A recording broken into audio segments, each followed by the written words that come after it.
You're keen to understand the complexities of Australian politics, particularly how our governments function, but let's face it, wading through endless reports isn't ideal. Definitely not. That's precisely what we're here for. Today, we're diving deep into the intriguing world of minority governments in Australia. Yeah, looking at whether they really deserve that sort of shaky reputation they sometimes get. Especially when we stack them up against majority governments. Exactly. And we've got a really insightful 2022 study by Brenton and Pickering that forms the backbone of our discussion today. Okay. They've analyzed 8 instances where Australian minority governments at both national and state levels, this is from 1989 to 2018, had to forge agreements to govern. Right. And then they compared them. Yeah, then they compared the legislative performance of these minority governments with the 8 subsequent majority governments. So what came after? Okay, let's get into it then. For you, our listener, the core questions we're tackling are, can minority governments, be relied upon to deliver on their promises? Are they inherently unstable, prone to collapse? And perhaps most importantly, can they actually be effective? Pass legislation. There's this common perception, isn't there, that minority governments are unusual, maybe even a bit chaotic. For sure. And our aim today is to see how that perception lines up with the evidence in this particular study. So where do we start the shift away from majorities? I think that's the right place. It's interesting to note right from the start how the political landscape in Australia has, well, evolved. It has changed quite a bit. Traditionally, our system followed the Westminster system quite closely. For the listener, that basically means a parliamentary system where the government's formed by the party that can command a majority in the lower house. Right, the House of Reps, federally. Exactly. And for a long time, this meant one party or, bare majority cabinets were the norm. But that started changing. Yeah, since the 1980s, the major parties haven't consistently secured those really large vote shares. Which opens the door for others. Precisely, creating more opportunities for minority governments. We even saw the first national minority government since World War II back in 2010. I remember that 2010 election. It certainly felt like a big shift in our national politics, and I recall a general sense of, uncertainty about what a hung parliament would mean. Oh, definitely. Yeah. There were concerns raised, particularly from the business community, political commentators, worries about instability, maybe legislative gridlock. Yeah, that chaos idea again. But the study points out that at the state level, this wasn't entirely new, was it? No, not at all. Yeah. Minority governments had been appearing with increasing frequency in the 1990s and 2000s in various states. Yeah. And looking at the broader trends, the study actually includes some very useful visuals, figures 1, 2, and 3, that illustrate this decline in the two-party vote share, federally and at the state level. So you can see it happening over time. Yeah, figure 2 really shows that trend, visually fewer single-party majority governments. And figure 3 kind of reinforces that, especially in some of the smaller states, showing the shift away from the dominant parties. So when a minority government forms, it's not just a case of hoping for the best, is it? The study really emphasizes these written agreements. That's a crucial element, yeah. What do they actually involve? Well, in Australia, minority governments often depend on these formal written agreements. They make them with the smaller parties and the independent members who, hold the balance of power. The kingmaker, sometimes called. Right. It's often described as contract parliamentarianism. And these agreements essentially spell out the conditions under which the minor parties or independents will support the government, especially on confidence and supply. So it's like a formal deal is struck and written down. The study points to the 1989 Tasmanian Green Independence Accord as a really early example of this. What did that one involve? Interestingly, this Tasmanian Accord did kind of set a precedent. It laid out specific policy commitments. Like what? Things like parliamentary reform, enhancing government accountability, increasing consultation with members outside the government, that sort of thing. But it didn't last. Well, as the study points out, this particular agreement didn't last indefinitely. It ultimately collapsed after a bit over a year. Okay, so it highlights that these arrangements, while formal, aren't always ironclad guarantees. The study also gives other state-level examples, right? NSW Queensland. Yes, absolutely. In NSW in 91, a minority conservative government reached an understanding with independents that focused on legal and constitutional reforms. Accountability again. Yeah, measures aimed at boosting accountability, protecting whistleblowers. Then Queensland in '96 saw an independent offer what's known as confidence in supply in exchange for more staff resources. So that's the agreement to keep the government in power on crucial votes. Exactly. The independent agrees to vote with the government on the budget, votes of no confidence, Mm. allowing the minority government to survive without that independent necessarily joining cabinet or agreeing on every single policy. Then, in '98, in Queensland again, another independent supported a Labour minority government, with agreements covering things like parliamentary entitlements and even holding cabinet meetings out in regional areas to get community input. Interesting. And Victoria. Victoria in '99 had an agreement that included strengthening the powers of the Auditor General and reforms to the upper house, plus some rural policies. These examples really show the diverse nature of these support deals. It sounds like the independents and minor parties started to realize, the significant influence they could actually wield in these situations. I think so. The study mentions a trend in the 2000s where they sought greater power. How did that play out? Well, looking at the broader trends, you can see a bit of a shift. The agreement sometimes became less about highly detailed policy specifics and more about the independents and minor party members actually joining the government, taking on ministerial roles. Like in SA and WA. Exactly. That happened in South Australia and Western Australia. In SA, a National Party member even joined a Labour cabinet, which is quite unusual given their typical political stance. That is noteworthy. But the study also highlights the more volatile Labour-Greens coalition in Tasmania from 2010 to 2014. There, the Greens kept the option of withdrawing their support, and ultimately the Premier dismissed the Green ministers. So the character and stability of these arrangements have really varied quite a bit. Hugely varied. It's not just an Australian thing, though, these minority governments, is it? The study touches on the international picture. That's right.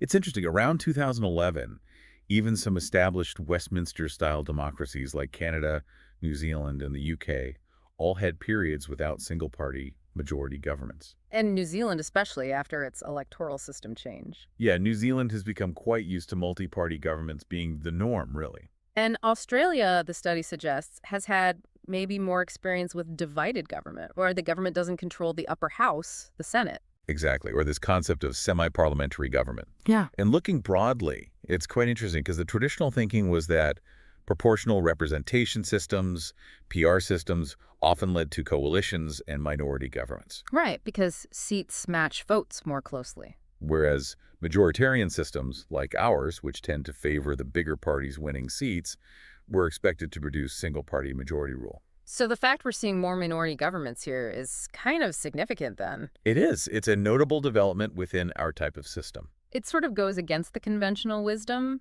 and the study even points out that international political scientists are increasingly viewing minority governments, well, maybe more positively, not just as a sign of crisis. Precisely. The international perspective seems to be evolving. Findings from studies in places like Sweden, Spain, Portugal suggest that minority governments can actually be just as effective as majority governments. Effective in what way? In fulfilling their pledges and, importantly, enacting legislation. That's quite a shift in thinking. Why might that be? Well, the theory goes that minority governments might actually be more inclined to compromise. They have to negotiate more broadly to get things done, simply because they need that wider support. Makes sense. Also, because their hold on power can feel more precarious, maybe they feel a greater urgency to deliver tangible results quickly, to show they're governing effectively. So that need to keep everyone on board can actually drive productivity. That's the idea.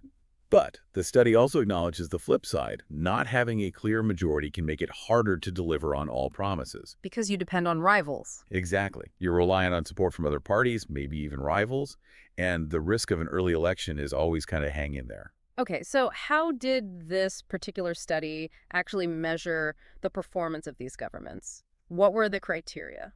What's interesting here is their methodology. Their main focus was on assessing how well the minority governments delivered on the specific promises they made in those initial governance agreements with the minor parties and independents. Those written deals we talked about? Right. Then they compared this to the rate at which the subsequent majority governments fulfilled the pledges they outlined in the Governor General's or governor's opening speeches to Parliament. Okay, those opening speeches that basically lay out the government's agenda for the term. Exactly. And the study mentions these governance agreements typically have three main parts. Yeah, generally.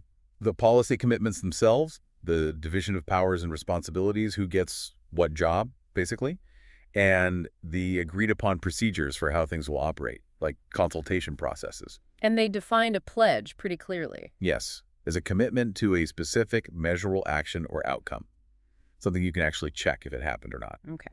And they deliberately focused on the agreements, not just election manifestos. Correct.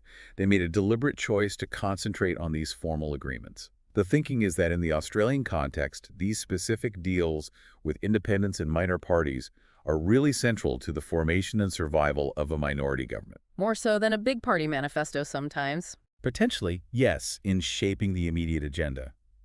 Whereas election manifestos might not always be as directly influential in that specific power-sharing negotiation. That makes sense, especially when you think that independents might not even have comprehensive manifestos in the same way parties do. Right.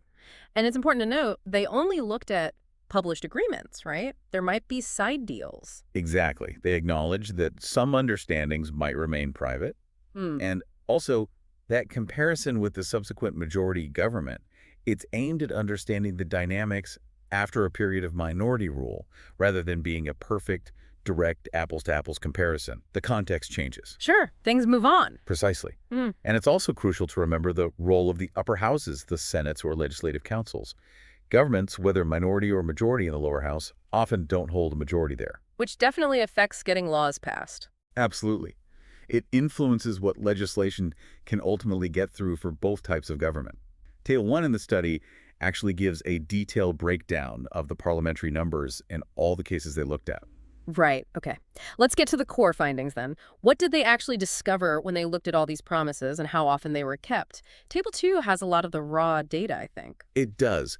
Interestingly, the overall trend was that majority governments tended to make a greater number of specific pledges compared to the minority governments in their initial agreements. Okay, so more promises from majority governments in their opening speeches. Generally, yes.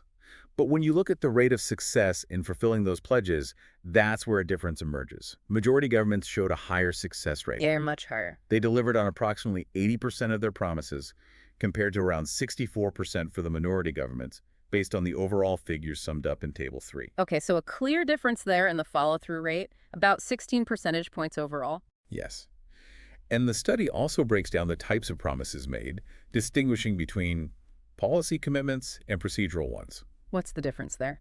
Well, majority governments primarily focused on those substantive policy commitments, new laws, new programs, that kind of thing. Right. Whereas minority agreements often contained a significant number of procedural pledges, Which are? things relating to, say, increased consultation, greater transparency in how decisions are made, enhanced accountability measures, things like parliamentary committee reforms, or freedom of information changes. And that makes sense because those are often key demands from the minor parties and independents, Yeah. right, in exchange for their support. Exactly. It reflects what those crossbenchers prioritize, often process and accountability improvements. And was there much variation between the different minority governments in how well they kept their promises? Oh, absolutely. Quite a lot. For instance, the NSW coalition minority government back then achieved a 100% fulfillment rate for their pledges, which is pretty remarkable. Wow, perfect score. Yeah.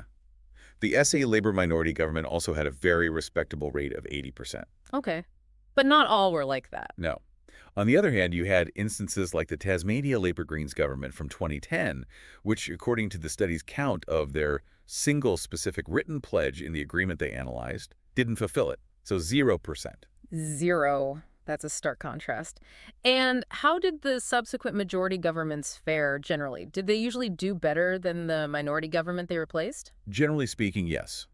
The subsequent majority governments did tend to demonstrate higher rates of pledge fulfillment overall. Any standouts? Top performers included the WA Liberal National Government at 92% fulfillment, and the more recent Tasmanian Liberal government study looked at hitting 90%. Okay. What about the sheer volume of work? Legislative output. Was there a noticeable difference in the amount of legislation passed or how many days Parliament sat? Now, this is where it gets really interesting and maybe counterintuitive for some. How? The study found that there wasn't actually a significant difference in either the number of bills passed or the number of parliamentary sitting days between the minority governments and the subsequent majority governments they compared them to. Really? So minority governments weren't necessarily less active legislatively? Not according to this data, no. The one notable exception they found was the 2010-2013 Commonwealth minority government, the Gillard government. What happened there? That government actually passed a significantly higher number of bills than the majority government that followed it. Huh.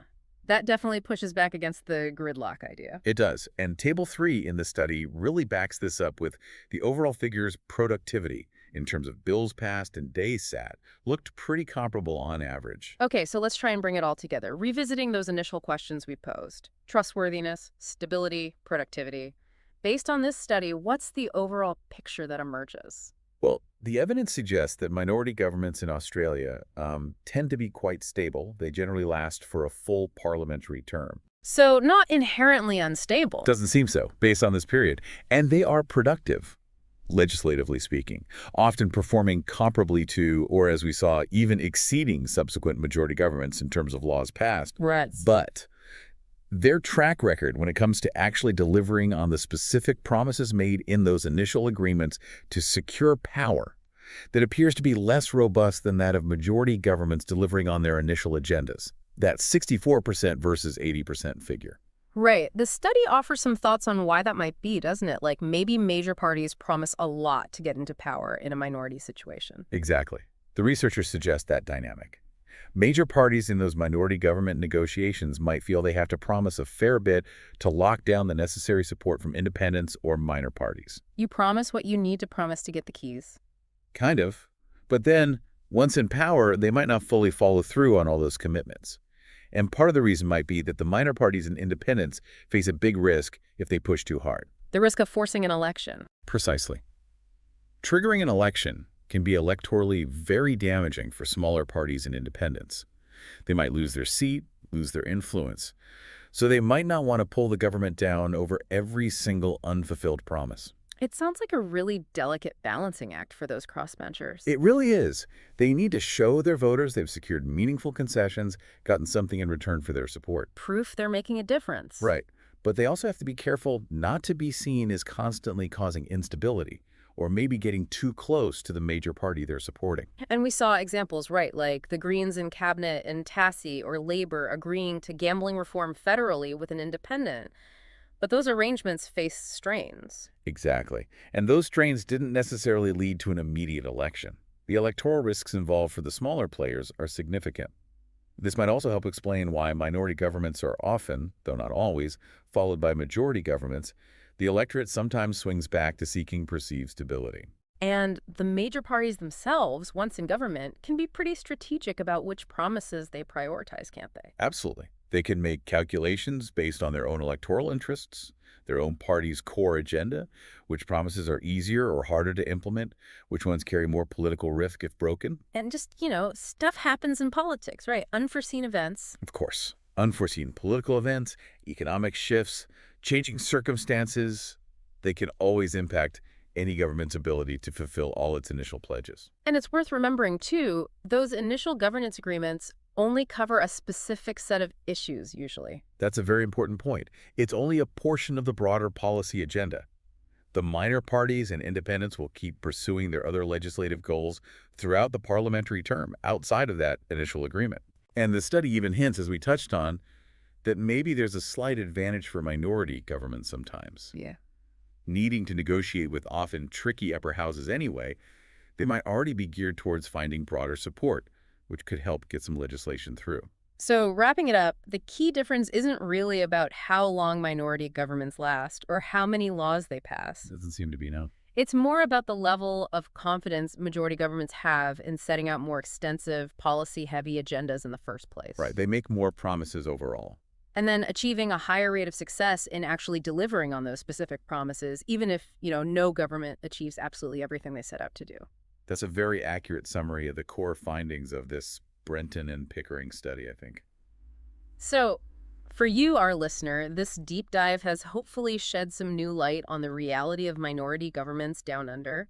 They might not be the inherently unstable or unproductive periods they're sometimes painted as. Yeah, the evidence here suggests they tend to be quite stable. They get a comparable amount of legislation passed. However, when it comes down to the specific promises made to secure their formation, their track record generally falls a bit short compared to subsequent majority governments. Which raises a really interesting point to think about, doesn't it? Given these findings, what does this tell us about the fundamental nature of political negotiation, accountability, within different parliamentary setups. Yeah, like, are there better ways for minor parties and independents to make sure those initial promises are actually kept? Exactly. How can they maximize their leverage effectively without triggering mutually assured destruction via an election they might lose? It really prompts us to think critically about the strategic choices and the power dynamics involving all the political actors. Definitely something to ponder. And if you are keen to explore this topic further, you might find it valuable to delve into more resources on Australian parliamentary politics or maybe comparative studies of government in different democracies. There's plenty more research out there. Indeed. Thanks for joining us for this deep dive.